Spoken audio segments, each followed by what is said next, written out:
So you may or may not have heard this news already, but Stephen Thomas has actually wrote a really interesting article in Wales Online, and in this article he highlights an offer that the WRU made to the four Welsh regions, asking for a stake in the regions, 20% to be specific, and in return they will service some of the COVID debt that the clubs accrued when they weren't having people coming through the door and operations weren't happening, the games weren't going on. Now, I'm not really sure what I think about this, other than it's maybe a little bit sneaky from the WRU. They know the financial troubles that the clubs are going through. They've basically been hand to mouth for ages now, and I think the WRU are using this opportunity to maybe get a bit of a grab of power. I don't know, I'd be interested to know what you guys think about this one. But what I thought I'd do in this one is just sort of go through what the pros and cons could potentially be. And it's important to say we don't know all the details, so I'm not going to give too much of an opinion, but I just thought I'd go through what I think pros and cons of each decision could be, and then maybe we can talk about it in the comments. So the biggest pro to me is probably the most obvious one, is this is a plan for the four regions, which means they're not going to cut a team. They basically said they want to keep four teams, but they weren't going to rule out cutting one if the fiscal gap couldn't be closed. This assumes that this is going to close the gap and we're going to keep four regions, which is obviously positive. We don't want to lose those fans, we don't want to lose those teams and the histories of the clubs. So this is the biggest net positive for me, and this is the biggest pro. The second one is servicing a big chunk of this debt should literally free up more funds for the regions. They'll be not lumbered with the interest payments and stuff like that. That should give them more disposable income and make their budgets larger for the up and coming seasons. That is a big important one. The third thing is there could be, or there will be, a more joined up strategy between the four regions and Wales. Also more collaboration between the regions. I think that could be important, and more collaboration between the regions and Wales. There's obviously always been that tension between Wales and the regions, and this should help to break down some of those barriers and get rid of some of maybe the red tape, or I want this, I don't know. The next one is this more similar to what you would maybe say an Irish model is, where the union has a control or is in charge of a portion of where players go. They can move a player from maybe the Dragons, or I'll put him in Ospreys, or if the Ospreys had a lot of front rowers who were strong, the Dragons were struggling with at scrum, they could theoretically move that player and put him in a different region. Should theoretically strengthen the regions, maybe, if you're going to work like that, but I'm not even sure if the player base is big enough that that's an issue that they're having. I'm not too sure about that one. And then the last pro is you would probably expect Team Wales to benefit from this. You're going to have more power for Team Wales to make decisions about who's going to play where in the regions, what position they're going to play. It gives Gatland that extra bit of control to say, I want to play Ben Thomas at 10, whereas Matt Sherratt wants him at 12. Things like that. That gives Wales more control over that, and it actually would possibly or potentially benefit Wales on the international stage, which is obviously something we need because it's been poor over the last couple of years. There are, of course, some cons to this. I mean, the sort of elephant in the room is this debt was actually taken on by the WRU for the regions, and you could argue, which some people have, that it shouldn't even be the regions that are servicing this debt. It should be the WRU, and they've taken all of the risk and onus of having this amount of debt off themselves and put it on the regions. And when you consider the WRU controls most of the region's budget, it's a little bit of a sneaky one.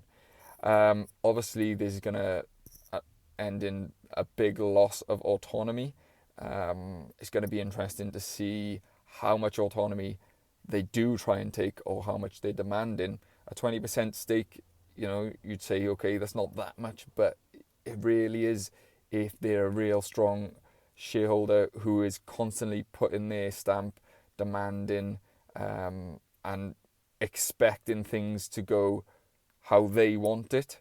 So that's going to be a big thing that the regions are going to have to work out, whether what servicing the debt is worth giving up that amount of control over how their regions are run. That then obviously goes into the next point, where it makes things a lot hiring and firing a lot more difficult. And I think it also makes it a lot more difficult to attract top level coaches into the regions, because they know they're going to come and they might not have the decision over what players come in their team. They might want a specific player. Take the Ospreys, Toby Booth has definitely built a squad of a specific player over the last few years. And would he be able to do that in that situation where the WRU has the right to come in and pluck a player out and put him in another region, and vice versa? And also, I heard someone else saying, what about the homegrown talent? What if a player is a Newport boy, he's grown up in Newport, gone all the way through the academy, and he's a bit of a fringe squad player, but there's need for a fullback at Llanelli? Is that player going to want to go there? He might have a young family, he might want to not want to leave, and then that benefit doesn't exist then, because he can just say, no, I'm not going.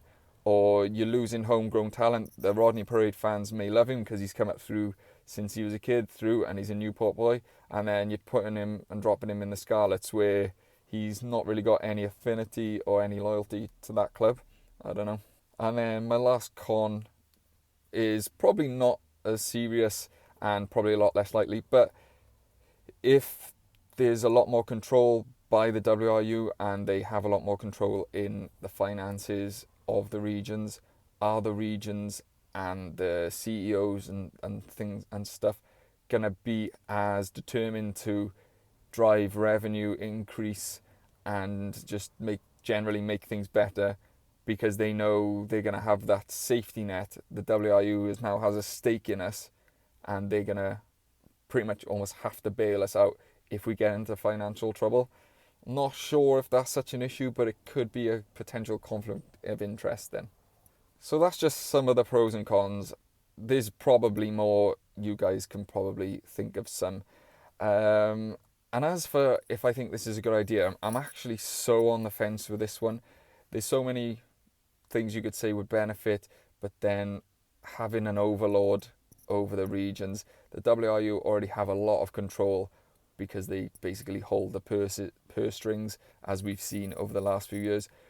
And is this going to drive more back? I mean, it's sort of swinging back to, we need to uplift the regions, but is it then going to drive it back to Team Wales is everything, and as long as they're performing, it doesn't matter what happens on the regions? I don't know. I don't think that's sustainable if that's going to end up what's happening. But that is a potential issue. Also, just playing devil's advocate, are 4 regions even sustainable? Just because the WRU is now coming in and putting a large amount of money on the table, then does that still mean that 4 regions are financially viable? Can we service them with enough of a budget to be able to compete? I don't know that one. I really hope the 4 regions stay, because I think it's crucial with, just the way Welsh rugby is. I think it's difficult to cut down a region, and I think you just lose so many opportunities for young players to get chances if you've got less places for them to play. So overall, I don't really know. I was just wanted to get this video up because I really wanted us to have a discussion in the comments. It's an interesting one from the WRU. Like I said, a little bit sneaky. They've tightened the purse strings and said we can't afford to give you enough money to get a decent sized squad. We see that now where you get a few injuries. It's happening in a couple of the clubs, a couple of the regions. You get a few injuries and you're already down to the bare bones, which is obviously worrying. And then they turn around and saying, well, we're going to sort of buy you out of debt that we've put on to you. So I don't really know. So I'd like to know what you guys think, and I'll catch you on the next one.